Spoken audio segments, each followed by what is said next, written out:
মোল্লা আব্দুল হাকিম হাক্কানি হাফিজাহুল্লাহ তাআলা শুধু বর্তমান ইমারতে ইসলামিয়া নয়, বর্তমান উম্মতে মুসলিমার একজন গুরুত্বপূর্ণ ইলমি শখসিয়ত। তিনি গুরুত্বপূর্ণ একজন আলেমে দ্বীন। ইসলামী কথা এবং বিচার ব্যবস্থার উপর তার অনেক বড় বড় কিতাব রচিত আছে। হে বাংলার উলামায়ে কেরাম, শুধুমাত্র ফিকহ ইফতা পড়েন না, নতুন দিন এসেছে, এখন ফিকহ এবং ইফতার সাথে আপনারা তাজা পড়ানো শুরু করেন। আমি ইমারতে ইসলামিয়া দেখে এসেছি, সেখানে এখন শুধু ইফতার পড়ানো হয় না, সেখানে সকল দারুল ইফতার নাম হলো দারুল ইফতার ওয়াল কাযা। শুধু দারুল ইফতার ওয়াল কাযা। হে আলেম সমাজ, আমরা শুধু মাসআলা মাসাইল বয়ান করি, আমাদের জিম্মাদারি আর খতম করতে চাই না। মুফতি সাহেবান, শুধু ফতোয়া দিয়েই আমরা আমাদের দায়িত্ব ক্ষান্ত করতে চাই না।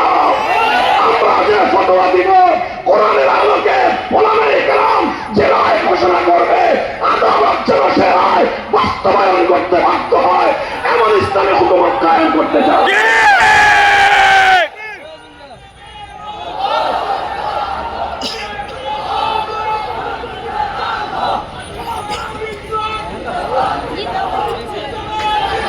মোল্লা আব্দুল হাকিম হাক্কানিকে জিজ্ঞাসা করলাম, আপনাদের দেশের বিচার ব্যবস্থার বৈশিষ্ট্য কি?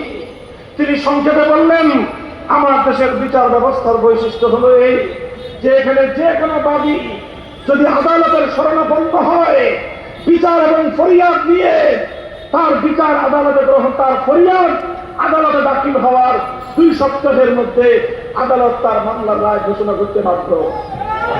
কয় সপ্তাহ? 2 সপ্তাহের মধ্যে আদালত রায় ঘোষণা করে। যদি 2 সপ্তাহের মধ্যে বাদী বিবাদী সাক্ষী তাদের সকলের বক্তব্য শুনে আদালত বিচার প্রক্রিয়া সম্পন্ন করতে না পারে, অক্ষম হয়, আদালতকেই উচ্চ আদালতের কাছে অ্যাপ্লিকেশন করতে হয় যে আমি 2 সপ্তাহে এই বাদীর বিচার করতে পারছি না, আমার আরো 1 সপ্তাহ প্রয়োজন। উচ্চ আদালত যদি নিম্ন আদালতকে আরো 1 সপ্তাহ সময় দেয়, তখন তুমি 2 সপ্তাহের পরে আরো 1 সপ্তাহ সময় পাবে। তোমার দেশে যাও তুমি বিচার চাইতে।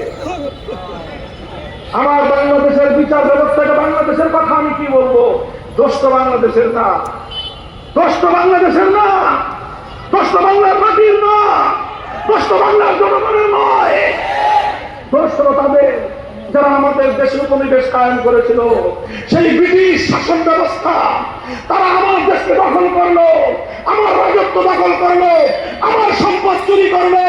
আমার সম্পদ চুরি করেই তারা ক্ষান্ত হয় নাই, আমার দেশের সম্পদ লন্ডনে পাচার করেই তারা ক্ষান্ত হয় নাই।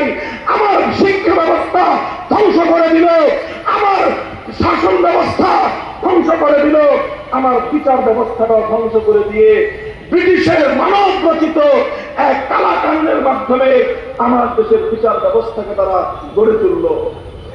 সেই বিচার ব্যবস্থার মূল গঠন হলো এই, টাকা আছে যার বিচার পাবে সে, টাকা নাই যার বিচার পাবে না সে। আমার এই কথার যদি ব্যাখ্যা জানতে চান, লম্বা দাস্তান আপনাদেরকে আমার শোনাতে হবে, বহু লম্বা ইতিহাস আমাকে বলতে হবে। কারাগারগুলোর 4 দেয়ালের মধ্যে দুঃখজনক এমন অনেক হাহাকারি আর অনেক কান্নার আওয়াজ শোনা যাবে, অনেক কান্নার করুণ কাহিনী বলতে হবে। বর্তমান এই প্রলম্বিত ব্রিটিশ প্রবর্তিত বিচার ব্যবস্থার অবিচারের কারণে কত নিরপরাধ মানুষ জেলখানার 4 দেয়ালের মধ্যে হাহাকার করে কাটছে, দুটুকরে ডুকরে কাটছে। একই মামলা, আসামি 2 জন, একজনের বাপ বড় লোক, আরেকজনের বাপ গরিব লোক, অথবা বাপ নাই, তার কোন অভিভাবক নাই, 2 জন একই মামলায় ঢুকেছে। যাই তার যে টাকাওয়ালা, যার মামা আছে, বাপ আছে, খালু আছে, রাতারাতি বড় ব্যারিস্টার ভাড়া করলো। সেই ব্যারিস্টার গিয়ে নিম্ন আদালতে জামিন চাইলো, না দিলে জজ কোর্টে চলে গেল, না দিলে রাতারাতি 21 দিনের মাথায় চলে গেল হাইকোর্টে।